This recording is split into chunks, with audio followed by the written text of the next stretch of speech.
After the devastating Battle of Allia, the renowned general Camillus rose to power as the dictator of Rome. Despite his exile, Camillus's exceptional skills as a military leader were desperately needed to confront the Gauls, who had vanquished a sizable Roman hoplite army and were currently ravaging the city in search of riches. Camillus quickly mobilized the remaining Roman forces and ambushed the Gauls just outside of the city, annihilating them. However, Rome's reputation as the dominant power in the region was in peril. The defeat at the hands of the uncivilized Gauls had tarnished Rome's image, causing discontent among cities under its control and sparking thoughts of rebellion.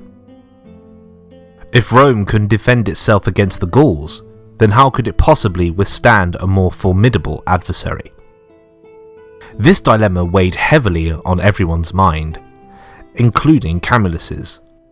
He concluded that the rigid hoplite phalanx, which was the standard military formation at the time, was too inflexible and was the reason for Rome's defeat. The Romans had been unable to move efficiently through their lines, leading to confusion and the eventual breakdown of the formation. To address this issue, Camillus introduced a new formation, the quincunx.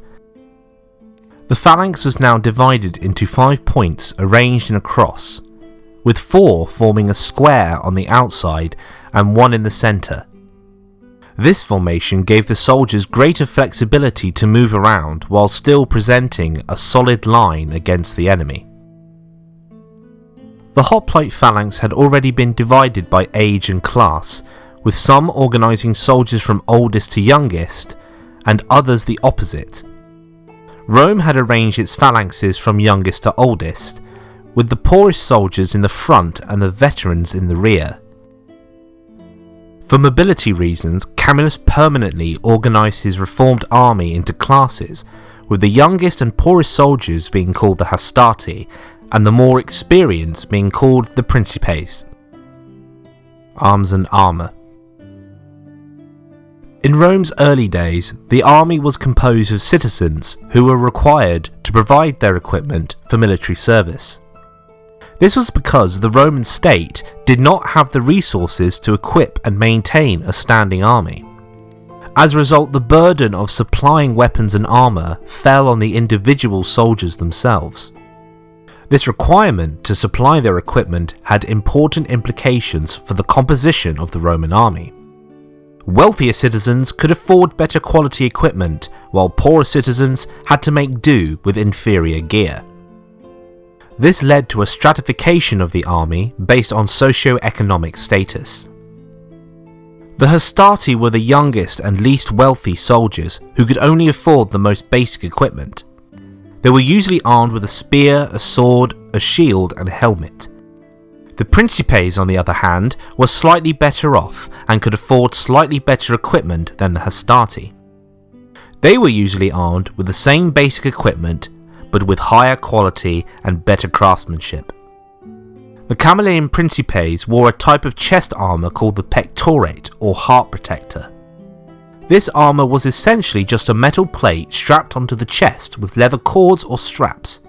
It provided limited protection to the soldier's torso, but left the arms and legs largely exposed. This type of armour was not very advanced, but it was effective against the relatively simple weapons used at the time, such as spears and swords. The pectorate was also relatively cheap and easy to produce, making it accessible to a larger number of soldiers. Later on, the Hastati also began using the pectorate as their primary form of chest armour. This was likely because the pectorate was a cost-effective and simple form of armour that can be easily produced in large quantities. It is important to note that during this time, chainmail had not been invented yet, so the Romans did not have access to this more advanced form of armour. Instead, they had to rely on simpler forms of protection like the pectorate. In terms of shields, the scutum shield used by the Roman Principes during the early Republic period was a large rectangular shield made of wood and covered with layers of animal hide. This design was an improvement over the earlier Hoplon shield, which was used by the Greeks and other Mediterranean peoples. There is some debate among historians as to whether the Romans went straight from the Hoplon shield to the rectangular scutum, or if there was an intermediate step with an oval or oblong shield.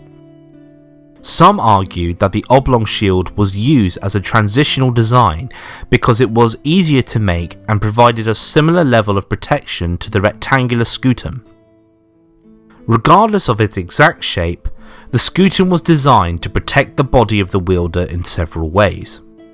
First, the large size of the shield allowed the soldier to crouch behind it and use it as cover while advancing on the enemy. The shield also had a boss, or central protrusion, which allowed the soldier to use it as a weapon to strike their opponent. The boss could also be used to deflect blows from enemy weapons, providing additional protection to the wielder. Additionally, the scutum was covered in layers of animal hide, which made it more resistant to arrows and other missile weapons. The hide also made it easier to grip the shield, even in wet or humid conditions, which was important in hand-to-hand combat. Despite this lack of armour, one piece of equipment the Principes did have was a helmet. The bronze helmet worn by the Roman Principes was a vital piece of protective equipment. It was the only part of the body that was exposed, and it was also the main target when attacking someone. Protecting the head was crucial, as a well-placed blow to the head could incapacitate or even kill a soldier. Bronze was the material of choice for most helmets during the Republican era due to its strength and durability. However, bronze was also relatively easy to work with and more affordable than other materials such as iron or steel, making it a practical choice for the Roman army. One of the most common types of helmet worn by the Principes was the Montefortino helmet. This helmet featured a round shape that provided good protection to the head and neck. It was also designed with a neck guard that extended down the back of the neck, offering additional protection to this vulnerable area. The Montefortino helmet was named after a town in Italy where several examples of this type of helmet were found. The helmet was made of bronze and was constructed from several pieces that were riveted together. The helmet was often adorned with decorative elements, such as a crest or a plume of feathers on the top of the helmet. These crests were not only ornamental, but also served to make the soldier appear more intimidating to the enemy. The Montefortino helmet was an effective design that provided adequate protection to the head and neck, while remaining relatively lightweight and affordable. It was also a visually striking piece of equipment that helped to identify the soldier as a member of the Roman army. Overall, the helmet was an essential piece of protective equipment for the Principes, helping to keep them safe on the battlefield. For weapons, the primary weapon of the Principes was the Hasta spear. This spear was typically 6 to 7 feet long and had a triangular point for thrusting attacks. Like the Hastati, the Principes fought in a formation similar to the Greek phalanx, and likely held their spears overarm in a horizontal position to create a wall of spear points. This technique was common among other ancient Mediterranean cultures and is supported by descriptions in ancient historical sources and depictions in visual art. When the Principes were introduced into the Roman army, the use of javelins had not yet become a significant part of their military strategy.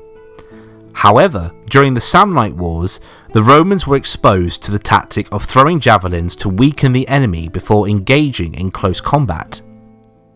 As a result of this, the Romans began to incorporate the use of javelins into their military strategy, and by the time of the Punic Wars, the Roman army had become highly skilled in the use of javelins in combination with their Hasta spears.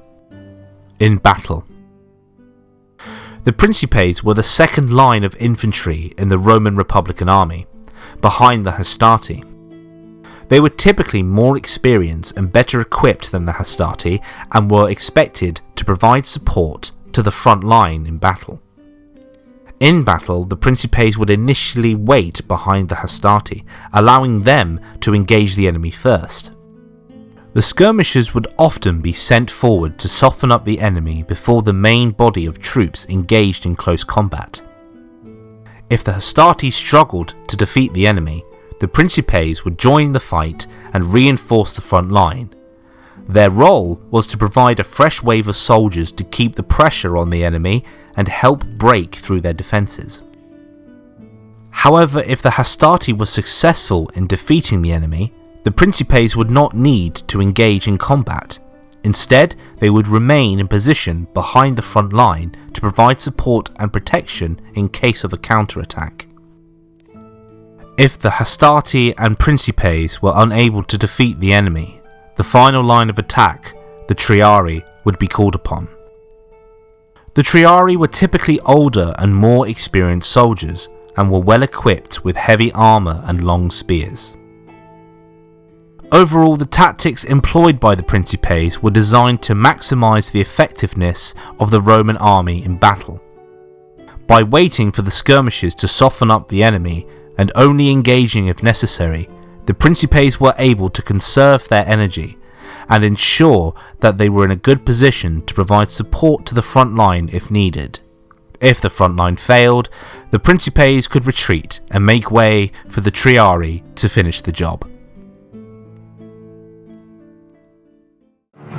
Thank you for watching and listening to our videos. Be sure to like, comment and subscribe if you've enjoyed, or if you really like the channel, consider supporting us on Patreon.